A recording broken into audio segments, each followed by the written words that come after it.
സൊസൈറ്റിക്ക് സേവനം ചെയ്യാനാണെങ്കിൽ ഈ കന്യാസ്ത്രീ മഠങ്ങൾ കൊണ്ട് വലിയ ഉപകാരമുള്ളതായിട്ട് എനിക്ക് തോന്നുന്നില്ല. ഇനി ഒരു കുട്ടിയും ഇങ്ങനൊരു ലൈഫ് സ്റ്റൈല് എടുക്കരുത് എന്ന് ഞാൻ പറയും. കന്യാസ്ത്രീയായി ജീവിക്കാൻ അത്ര പ്രയാസം തന്നെയാണെന്നാണോ സിസ്റ്റർ മനസ്സിലാക്കിയിരിക്കുന്നത്? ഞാൻ പറയുന്നത് അങ്ങനെ ഒരു ലൈഫ് സ്റ്റൈലിന്റെ ആവശ്യം ഇന്നത്തെ സമൂഹത്തിൽ ഇല്ല. സത്യം പറഞ്ഞിട്ടുണ്ടെങ്കിൽ ഞാൻ ഇതിലേക്ക് വന്നത് ഈ പറയുന്ന പോലെ അവരുടെ ഡ്രസ്സൊക്കെ ഒരു അട്രാക്ഷനായിട്ട് വന്നിട്ടുണ്ട്. എന്നെ ചെറിയ ക്ലാസ്സിൽ അവർ പഠിപ്പിച്ചിട്ടുണ്ട്. ജീവിതാവസാനം വലിയ സ്വർഗീയമായ അവസ്ഥയാണ് നമുക്ക് ലഭിക്കാൻ പോകുന്നത്. ഇങ്ങനെയാണ് നമ്മളെ പഠിപ്പിക്കുന്നത്. ശരിക്കും പറഞ്ഞൊരു ആർട്ടിഫിഷ്യലായിട്ട് എല്ലാ നന്മകളും നഷ്ടപ്പെടുത്തുന്ന വിഭാഗത്തെയാണ് അവിടെ കാണുന്നത്. ഓരോ അസ്ഥിയും കുഞ്ഞു കുഞ്ഞു അസ്ഥികൾ വരെ പൊടിയുന്ന പോലത്തെ അനുഭവങ്ങളിലൂടെ പോയിട്ടുണ്ട്. ആ സമയത്ത് ഞാൻ പോകാൻ ഓർത്തതാണ്, തിരിച്ചു പോകണമെന്ന് ഓർത്തതാണ്. പക്ഷെ തിരിച്ചു പോകേണ്ടവളല്ലാത്തത് കൊണ്ടെങ്ങാണ്ട് സാഹചര്യം എന്നെ അവിടെ നിർത്തിയതാണ്. സിസ്റ്റേഴ്സ് ഹോസ്പിറ്റൽ നടത്തുന്നതും അല്ലെ പുരോഹിതന്മാർ ഹോസ്പിറ്റൽ നടത്തുന്നതും തമ്മിൽ എന്താണ് അന്തരം? സിസ്റ്റർ ലൂസി കളപ്പുരയാണ് ഇന്ന് മലയാളം ഡയലോഗ്സിൽ അതിഥിയായി എത്തിയിരിക്കുന്നത്. എന്ത് തോന്നുന്നു അഭിഭാഷക എന്നൊരു റോളിലേക്ക്? വക്കീൽ കുപ്പായ അണിയാന്ന് പറയുന്നത് ഈ പറയുന്നത് പോലെ എല്ലാവർക്കും അത്ര എളുപ്പത്തിൽ സാധ്യമൊന്നുമല്ല. നിയമം പഠിക്കുക എന്നൊരു ചിന്ത ഉണ്ടാവുക എന്ന് പറയുന്നത് തന്നെ അതും വലിയൊരു കാര്യമാണ്. എന്ത് തോന്നുന്നു ഇപ്പോൾ? അതെ, ചിലരൊക്കെ ഈ ഒരു അഭിഭാഷക വൃത്തിയിലേക്ക് വരുന്നത് അവരുടെ ബാക്ക്ഗ്രൗണ്ട്, ഫാമിലിയിലൊക്കെ നീണ്ട ഹിസ്റ്റോറിക്കലി പേരൻസ്, ഗ്രാൻഡ് പേരൻസ് ഒക്കെ ഉണ്ടാവും ഈ വൃത്തിയിൽ, അഭിഭാഷക വൃത്തിയിലുണ്ടാവും. എനിക്കെന്ന് പറഞ്ഞിട്ടുണ്ടെങ്കിൽ എന്നെ ശരിക്കും പറഞ്ഞിട്ടുണ്ടെങ്കിൽ ഒരു തിക്ത അനുഭവമാണ് എന്നെ ഈ ഒരു അവസ്ഥയിലേക്ക് എത്താൻ ശക്തമായ ഒരു പ്രേരകമായി നിന്നത്. സാധാരണ തിക്ത അനുഭവങ്ങളിൽ നിന്ന് നമുക്കത് മധുരമാക്കി മാറ്റാം എന്നുള്ളതിൻ്റെ ഒരു ഉദാഹരണം കൂടിയാണ് ഈ കൊച്ചു ജീവിതം. സന്യാസ സഭയിൽ നിന്ന് ഞാൻ ഇരയാക്കപ്പെട്ട സിസ്റ്റേഴ്സിന് വേണ്ടി സംസാരിച്ചപ്പോൾ അതിൽ വൈരാഗ്യം കൊണ്ട് എന്നെ പുറത്തേക്ക് എറിയാൻ ശ്രമിക്കുകയായിരുന്നു. അപ്പോഴാണ് ഞാൻ ചെറിയ ഹിസ്റ്ററി പറയുന്നതാണ്. നീതിന്യായ കോടതികളിൽ സിവിൽ സ്യൂട്ട് ഫയൽ ചെയ്ത് മണ്ടേറ്ററി ഇഞ്ചക്ഷൻ ഓർഡർ എനിക്ക് കിട്ടിയിട്ടുണ്ട്. തൽക്കാലം കേസ് ഫൈനൽ ഹിയറിംഗ് വരെ കോൺവെൻറ്റിൽ താമസിക്കാനുള്ള. അപ്പോൾ അങ്ങനെ നേടിയെടുത്ത ഒരു മണ്ടേറ്ററി ഇഞ്ചക്ഷൻ ഓർഡർ എന്ന് പറയുന്നത് എന്നെ സംബന്ധിച്ച് ഒരു ഫൈനൽ ഓർഡറിൻ്റെ ശക്തിയാണ് കിട്ടിയത്.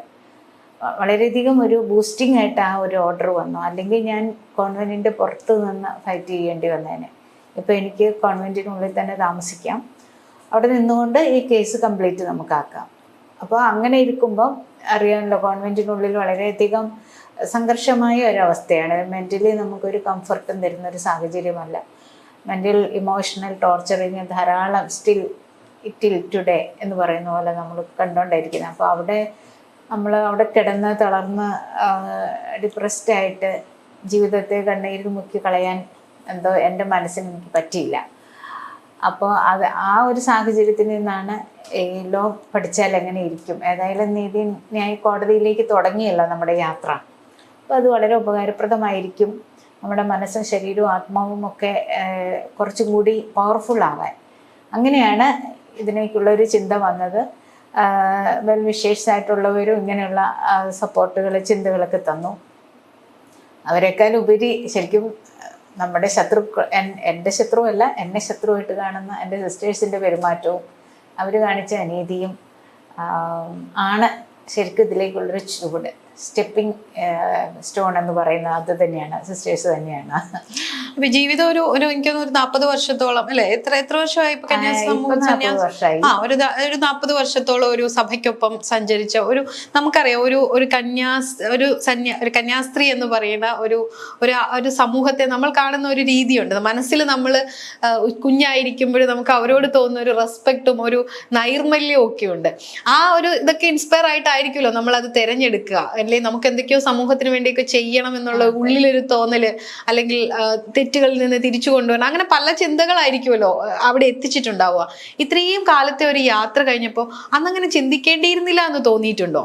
സത്യം പറഞ്ഞിട്ടുണ്ടെങ്കിൽ ഞാൻ ഇതിലേക്ക് വന്നത് ഈ പറയുന്ന പോലെ അവരുടെ ഡ്രസ്സൊക്കെ ഒരു അട്രാക്ഷനായിട്ട് വന്നിട്ടുണ്ട്. എന്നെ ചെറിയ ക്ലാസ്സിൽ അവർ പഠിപ്പിച്ചിട്ടുണ്ട്, 3rd സ്റ്റാൻഡേർഡിലൊക്കെ പഠിപ്പിച്ചിട്ടുണ്ട്.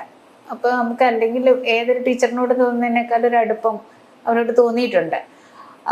പിന്നെ ഞങ്ങളുടെ ക്രൈസ്തവ സഭ എപ്പോഴും ഞങ്ങൾക്ക് ഈ ഒരു ജീവിത അന്തസ്സ് നമുക്ക് സ്വർഗം നേടാനും നന്മകൾ ചെയ്യാനുമുള്ള വലിയ വേദി തരുന്നുണ്ട് എന്ന് പഠിപ്പിക്കുന്നു. പിന്നെ നമ്മൾ മുന്നോട്ട് വരും തോറും നമുക്ക് മനസ്സിലാവുകയാണ് നമുക്ക് വേറൊരു ലൈഫ് സ്റ്റൈലിൽ പോയി ചെയ്യുന്നതിനേക്കാളും നമ്മൾ മനസ്സിലാക്കിയെടുക്കുകയാണ് സേവനം അവർ പറഞ്ഞു തരുന്നതിലൂടെ സേവനം ചെയ്യാനും മറ്റുള്ളവർക്ക് ഉപകാരപ്രദമായ ജീവിതം നയിക്കാനും വേറെ ഹേർഡിൽസ് ഒന്നും ഇല്ലാതെ പോകാൻ പറ്റും. ഇങ്ങനെയൊരു പഠനമാണ് നമുക്ക് തരുന്നത്. മാത്രമല്ല ജീവിതാവസാനം വലിയ സ്വർഗീയമായ അവസ്ഥയാണ് നമുക്ക് ലഭിക്കാൻ പോകുന്നത്. ഇങ്ങനെയാണ് നമ്മളെ പറഞ്ഞ് പഠിപ്പിക്കുന്നത്. അതാണൊരു ക്രൈസ്തവ കുടുംബാന്തരീക്ഷത്തിലെ പെൺകുട്ടികൾക്ക് കിട്ടുന്ന ഒരു പ്രധാനപ്പെട്ട ഒരു ബൂസ്റ്റ് ആയിട്ടുള്ളൊരു ചിന്ത സിസ്റ്റേഴ്സും പുരോഹിതന്മാരും ഒക്കെ തരുന്നത്. അപ്പോൾ അതിൽ നമ്മൾ ആകൃഷ്ടരാണ്. നന്മ ചെയ്യണം. നമ്മൾ വളർന്നു വരും തോറും നന്മ ചെയ്യാനുള്ള ഒരു തീക്ഷ്ണത ചിലർക്ക് കൂടുതലുണ്ടാവും. ചിലർക്ക് വിവാഹ ജീവിതത്തിലൂടെ ആയിരിക്കും അത്, ചിലർക്ക് ഈ ഒരു ചിന്ത കൂടുതൽ വരും. അപ്പൊ അങ്ങനെ തിരഞ്ഞെടുത്തതാണ് ജീവിതം. സിസ്റ്റർ എത്രാം വയസ്സിലാ തീരുമാനം എടുത്തു എനിക്ക് എന്റെ ജീവിതം ഇങ്ങനെ പോകണമെന്ന്? After SSLC. ചിന്തകൾ ഇതിനു മുമ്പേ വന്നിട്ടുണ്ട്. ആ ചിന്ത എന്നാ ഉണ്ടായിരുന്നു? എനിക്ക് തോന്നുന്നു എന്നെ ഞാൻ പറഞ്ഞില്ല ചെറിയ ക്ലാസ്സിൽ പഠിക്കുമ്പോഴേ പഠിച്ചിട്ടുണ്ട്. അപ്പൊ അതിന്റെ പുറകെ ഇങ്ങനെ നടക്കുമായിരുന്നു അങ്ങോട്ടും ഇങ്ങോട്ടും ഒക്കെ. ടേബിളിന്റെ ചുറ്റും എപ്പോഴും കൂടി നിൽക്കും. നല്ല മാർക്ക് മേടിക്കും, അതുകൊണ്ട് നല്ല സമ്മാനമൊക്കെ തരും. അങ്ങനെ അങ്ങനെ നമ്മളെ അങ്ങോട്ട് ആകർഷിച്ചിട്ടുണ്ട്. അപ്പൊ അന്നേരം ആഗ്രഹമുണ്ട്. പക്ഷെ ആഗ്രഹം ഞാൻ 8th പഠിക്കുന്ന സമയത്ത് അത് പിന്നെ അവരെ വിട്ടു. പിന്നെ ഡയറക്റ്റ് സോഷ്യൽ വർക്ക് ചെയ്യാം, എന്തെങ്കിലുമൊക്കെ സഹായിക്കാം, ചുറ്റുപാടും കാണുന്ന ഇത് പ്രത്യേകിച്ച് എൻ്റെ കൂടെയുള്ള കുഞ്ഞുങ്ങളെ അത് ചെറുപ്പം മുതലേ 1ാം ക്ലാസ് മുതലേ തന്നെ ഓർമ്മയിലുണ്ട്. കുറച്ച് താഴോട്ടായി കിടക്കുന്ന ഏതെങ്കിലും കാര്യത്തില് ഹെൽപ്പിംഗ് മെന്റാലിറ്റി സഹായിക്കുന്ന ഒരു സ്വഭാവമായിരുന്നു. ചാച്ചന്റെ അമ്മയുടെ ഒക്കെ കണ്ടുപിടിച്ചേക്കുന്ന. അപ്പൊ അതിങ്ങനെ 8ാം ക്ലാസ് എത്തിക്കഴിഞ്ഞപ്പോൾ സിസ്റ്റേഴ്സും കോൺവെന്റും ഒക്കെ ഔട്ട് ഓഫ് മൈൻഡായി. പിന്നെ നേരിട്ട് കാണുന്ന ചില സാഹചര്യങ്ങളിൽ സഹായിക്കുക, അതായിരുന്നു. സഹായിച്ചിട്ടുമുണ്ട്. അങ്ങനത്തെ ഒരു ഇത് വന്നു. പിന്നെ 10th റിസൾട്ട് കഴിഞ്ഞപ്പോഴാണ് പിന്നെ തിരിച്ചൊരു കോള് വരുമോ എന്താ ചെയ്യണ്ടേ. അപ്പോഴാണല്ലോ നമ്മളൊരു ഡിസിഷൻ്റെ ശരിക്കുള്ള സമയം. അപ്പം ഞാൻ ജസ്റ്റ് അമ്മയുടെ അടുത്ത് ഇങ്ങനെ പറഞ്ഞപ്പം അമ്മ പറഞ്ഞു ചാച്ച സമ്മതിക്കുമെന്ന് അറിയില്ല എന്ന് പറഞ്ഞു. അപ്പം ഞാൻ അന്നേരം തന്നെ പറഞ്ഞു, എന്നാൽ എനിക്ക് +2 കഴിഞ്ഞിട്ട് മതി, പ്രീ ഡിഗ്രി കഴിഞ്ഞിട്ട് മതി. പക്ഷെ ഞാൻ ആ സിസ്റ്റേഴ്സിനോട് സംസാരിക്കട്ടെ. അപ്പം എനിക്ക് കോൺവെന്റിൽ തന്നെ നിന്ന് ഹോസ്റ്റലില്ലേ നിർമ്മലഗിരിയിൽ, കുറേ സിസ്റ്റേഴ്സിൻ്റെ ഹോസ്റ്റലുണ്ട്. അപ്പം കരിക്കോട്ടഗിരിയിൽ തന്നെ സിസ്റ്റേഴ്സിനോട് ചോദിച്ചു നോക്കാം, അവരുടെ ഹോസ്റ്റലുണ്ട്. അവിടെ തന്നെ നിർത്തിയപ്പോൾ എൻ്റെ ഈ ഒരു ചിന്ത, ഈ ഒരു താല്പര്യം നഷ്ടപ്പെടാതിരിക്കാനുള്ള ഒരു പണിയാണ് സൂത്രം ഞാൻ ആലോചിച്ച നേരം. അപ്പോൾ അവരോട് ചെന്ന് പറഞ്ഞപ്പോൾ അവർക്ക് ഭയങ്കര സന്തോഷം, വാം വെൽക്കംഡ്. പിന്നെ എൻ്റെ ചാച്ചൻ എന്നെ അങ്ങനെ പ്രീ ഡിഗ്രിക്ക് നിർമ്മലഗിരി കോളേജിൽ ഇവരുടെ ഹോസ്റ്റലിൽ താമസിപ്പിക്കുന്നു. പിന്നീട് സെക്കൻഡ് ഡിസിഷൻ എടുക്കുന്നത് ആഫ്റ്റർ പ്രീ ഡിഗ്രിയാണ്. പ്രീ ഡിഗ്രി കഴിഞ്ഞപ്പം 2 വർഷം കൊണ്ട് ഇതിനകത്ത് എല്ലാം അത്യാവശ്യം പോരും ഇതൊക്കെ മനസ്സിലായി.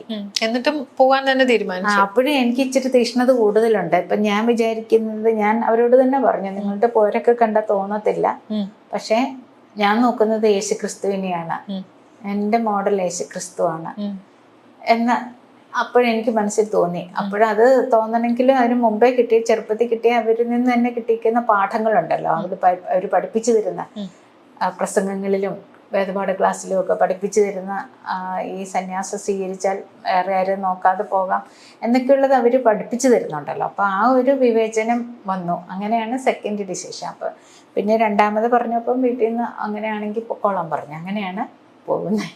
ഈ നമ്മളിപ്പോ പറയും ഇപ്പം ആത്മീയ തലത്തിലേക്ക് ചിന്തിച്ചു കഴിഞ്ഞാൽ കർത്താവിന്റെ മണവാട്ടികൾ എന്ന് തന്നെ നമ്മൾ പറഞ്ഞ് ശീലിക്കുകയും അത് ആ ജീവചര്യ കൊണ്ടുപോവുകയും ചെയ്യുന്നു.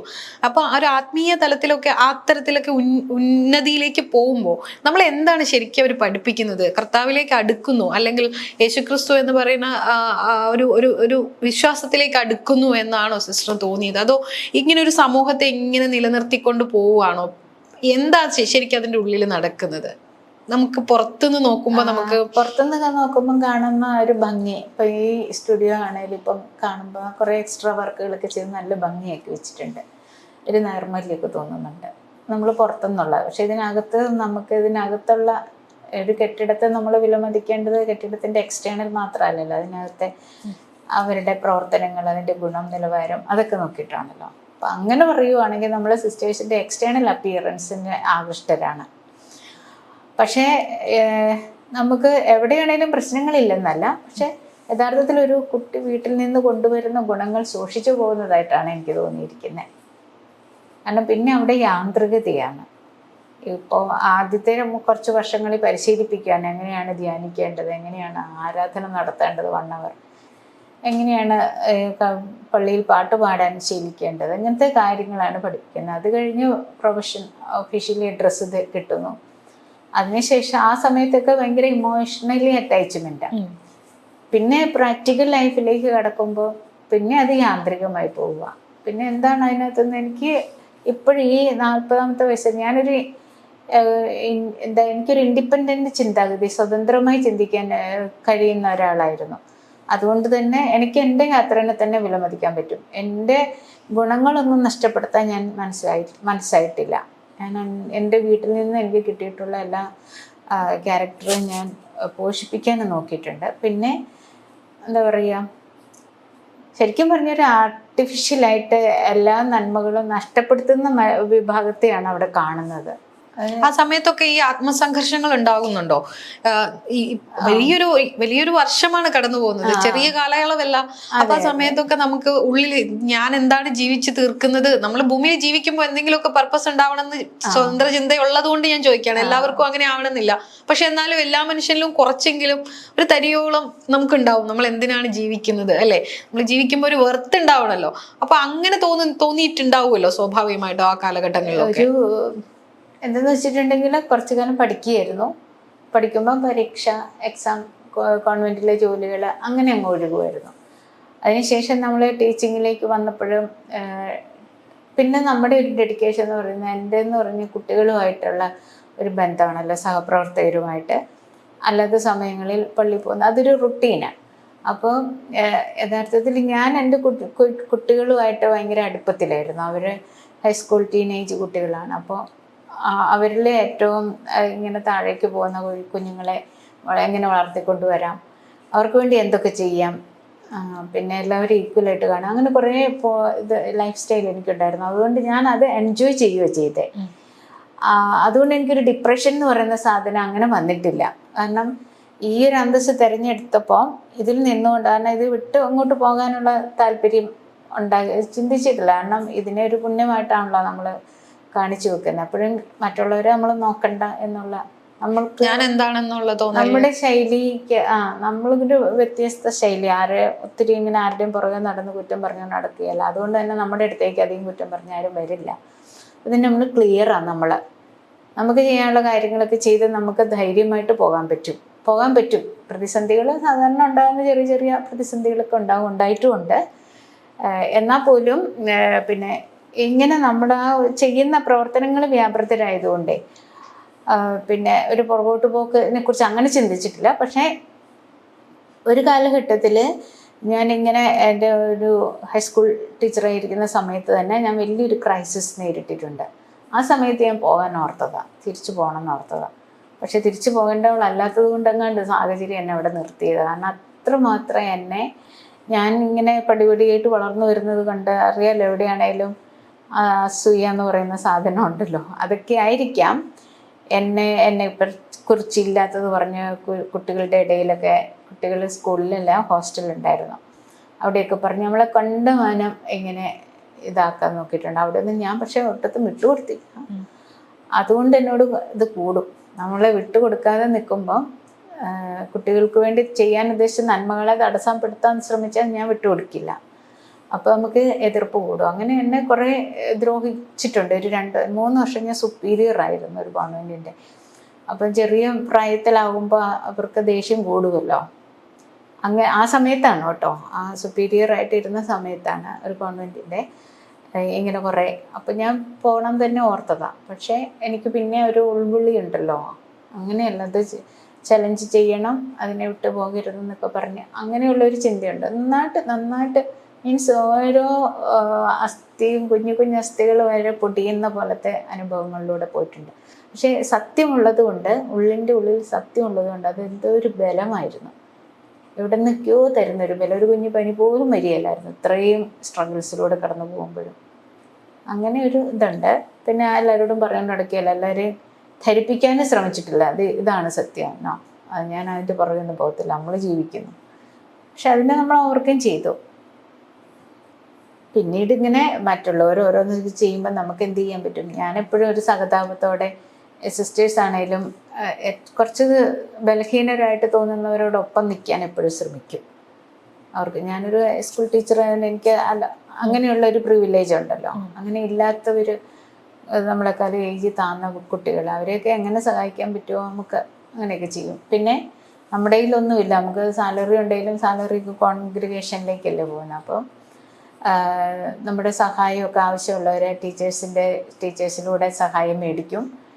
ഇൻഡിപെൻഡൻ്റ് ആയിട്ട് സഹായിക്കാൻ മനസ്സുള്ള ടീച്ചേഴ്സ് കാണാം, എന്നിട്ട് അവർക്ക് കൊടുക്കും.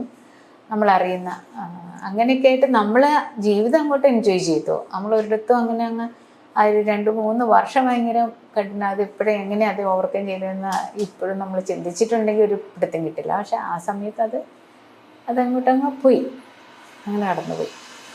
പിന്നെ ഇപ്പം എനിക്ക് നമ്മൾ ചെയ്യുന്നത് ശരിയാണ്, നമ്മളാരെയും ദ്രോഹിക്കുന്നില്ല. നമ്മളാരെയും മനസ്സുകൊണ്ട് വാക്കുകൊണ്ടും ദ്രോഹിക്കാതിരിക്കുന്ന കാലം അത്രയും നമുക്ക് തല ഉയർത്തി നിന്നുകൊണ്ട് പോകാൻ പറ്റും. അങ്ങനെയാണ് ഞാൻ ഈ യാത്ര. നേരത്തെ ഞാൻ ചോദിച്ച ചോദ്യത്തിന് സിസ്റ്റർ ഉത്തരം പറഞ്ഞില്ല. അതായത് ഇപ്പം തിരിഞ്ഞു നോക്കുമ്പോ നമുക്കിത് വേണ്ട, എനിക്ക് വേറൊരു രീതിയിൽ പോയാൽ മതിയായിരുന്നു, വേണ്ടിയിരുന്നില്ല, ഈ ഒരു ഇതിലേക്ക് വരേണ്ടിയിരുന്നില്ല ഞാൻ പറയാം. മൊമെന്റ് എനിക്ക് എന്ന് വെച്ചിട്ട് ഞാൻ പറയുന്നില്ല. കാരണം ഇനി ഈ ഒരു സ്റ്റൈലിൽ നിന്ന് വേറെ സ്റ്റൈലിലേക്ക്, കാരണം ഞാൻ ഇത്രയും വർഷം ഫോളോ ചെയ്ത്, പക്ഷെ ഇനി ഒരു കുട്ടിയും ഇങ്ങനൊരു ലൈഫ് സ്റ്റൈല് എടുക്കരുത് എന്ന് ഞാൻ പറയും. എടുക്കരുത് എന്ന് ഞാൻ പല പ്രാവശ്യം ഇതിനു മുമ്പ് ഞാൻ പറഞ്ഞിട്ടുണ്ട്. എനിക്ക് പറ്റുന്ന ഏറ്റവും പറയാൻ പറ്റുന്ന ഒരു വലിയ സഹായമായിട്ടാണ് ഞാനിത് പറയുന്നത്. കാരണം നമ്മൾ ഒരു നാച്ചുറൽ ലൈഫാണ് നയിക്കേണ്ടത്, ഒരു ആർട്ടിഫിഷ്യൽ ലൈഫല്ല നയിക്കേണ്ടത്. ആ നാച്ചുറൽ ലൈഫിൽ നമ്മൾ കൊണ്ടും കൊടുത്തും ഒരു തലമുറയെ വളർത്തിയെടുത്ത് സൊസൈറ്റിക്ക് ദാനം ചെയ്ത് രാജ്യത്തിനും രാഷ്ട്രത്തിനും സമ്പത്തായിട്ട് കൊടുക്കുകയാണ് നമ്മൾ. ആ ഒരു അന്തസ്സ് തിരഞ്ഞെടുക്കുക. അവൾ അവിടെ നിന്നുകൊണ്ട് എത്ര വേണമെങ്കിലും സേവനം ചെയ്യാലോ. എത്രമാത്രം ആഗ്രഹമുണ്ടോ, എത്രമാത്രം ക്വാളിഫൈഡ് ആണോ, എത്രമാത്രം തിരഞ്ഞെടുക്കപ്പെടുന്നുവോ സമൂഹത്താൽ, അത്രമാത്രം സേവനം ചെയ്യാം. അപ്പം ഞാനൊക്കെ പഠിച്ച സമയത്ത് നമുക്ക് ആകെയുള്ളൊരു സേവന രംഗം എന്ന് പറയുന്നത് മടത്തി ചേരുക അല്ലെങ്കിൽ പുരോഹിതനാകുക എന്നാണ് നമ്മുടെ ബ്രെയിനിൽ തന്നിരിക്കുന്ന ഐഡിയ. പക്ഷേ ഇപ്പോഴും അങ്ങനെയല്ല. അന്ന് ഒരു കാലത്ത് യൂറോപ്പിൽ സന്യാസ സഭാ സമൂഹം നിന്ന് പോകാൻ നേരത്താണ് ഇന്ത്യ പോലുള്ള രാജ്യങ്ങളിലേക്ക് അവർ ഈ ഒരു സന്യാസം പൗരോഹിത്യമൊക്കെ ആയിട്ട് വന്നേക്കുന്നത്. അപ്പോൾ അത് അല്ലാണ്ട് ഇന്ത്യയിലല്ല കേരളത്തിൽ ഇതിൻ്റെ തുടക്കം ഇന്ത്യയിലൊന്നും ശരിക്കും ഇല്ലല്ലോ, ഇങ്ങോട്ട് വന്നതാണല്ലോ അത്. അപ്പോൾ അന്ന് ഒരു പക്ഷേ ഇവിടെ നമ്മൾ 1-ാം ലോക മഹായുദ്ധം 2-ാം ലോക മഹായുദ്ധമൊക്കെ നടക്കുന്ന കാലം, എല്ലാവരും തീരെ അരക്ഷിതാവസ്ഥയിലായിരിക്കുന്ന കാലം, വിദ്യാഭ്യാസം നമ്മുടെ കേരളത്തിലൊന്നും വിദ്യാഭ്യാസം ഒന്നും ആകുന്നില്ല. ആ കാലഘട്ടത്തിലാണ് യൂറോപ്പിൽ നിന്ന് മിഷണറീസ് വരുന്നത്, പള്ളിക്കൂടങ്ങളുണ്ടാക്കുകയും. അപ്പം അന്നൊക്കെ അത് ആ രീതിയിൽ അതിനെ വെൽക്കം ചെയ്തെങ്കിൽ ഇന്ന് നമുക്ക് ഈ ഇങ്ങനെ ഒരു സന്യാസഭാ സമൂഹം നിൽക്കുന്നതുകൊണ്ട് എൻ്റെ പേഴ്സണൽ അഭിപ്രായം ഓൾ ആർ ഈക്വൽ. അല്ലാതെ ഒരാൾ ഹോസ്പിറ്റൽ നടത്തുന്നതും സിസ്റ്റേഴ്സ് ഹോസ്പിറ്റൽ നടത്തുന്നതും അല്ലെ പുരോഹിതന്മാർ ഹോസ്പിറ്റൽ നടത്തുന്നതും തമ്മിൽ എന്താണ് അന്തരം? കുറച്ചും കൂടി ബുദ്ധിമുട്ടുകൾ ചിലപ്പം. ആൾക്ക് സന്യാസിനിയായി ജീവിക്കാൻ അത്ര പ്രയാസം, പ്രത്യേകിച്ച് ഒരു സ്ത്രീക്ക് ഒരു കന്യാസ്ത്രീയായി ജീവിക്കാൻ അത്ര പ്രയാസം തന്നെയാണെന്നാണോ സിസ്റ്റർ മനസ്സിലാക്കിയിരിക്കുന്നത്?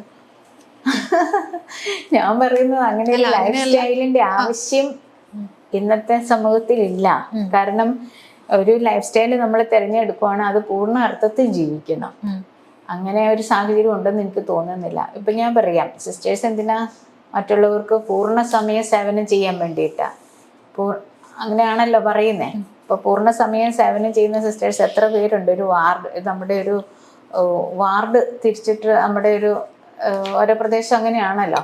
അപ്പോൾ ആ വാർഡിൽ അവരുടെ കാര്യങ്ങളിലേക്ക് ഇടപെടാൻ എത്ര സിസ്റ്റേഴ്സിന് പറ്റുന്നുണ്ട്. അതേസമയം അവിടെ കുടുംബശ്രീയിലെ സ്ത്രീകൾ, ആശാ വർക്കർ, അവർക്കില്ലേ ആ വാർഡിലെ ഏറ്റവും അത്യാവശ്യമായ കാര്യങ്ങളിൽ ഇടപെടുന്നത്.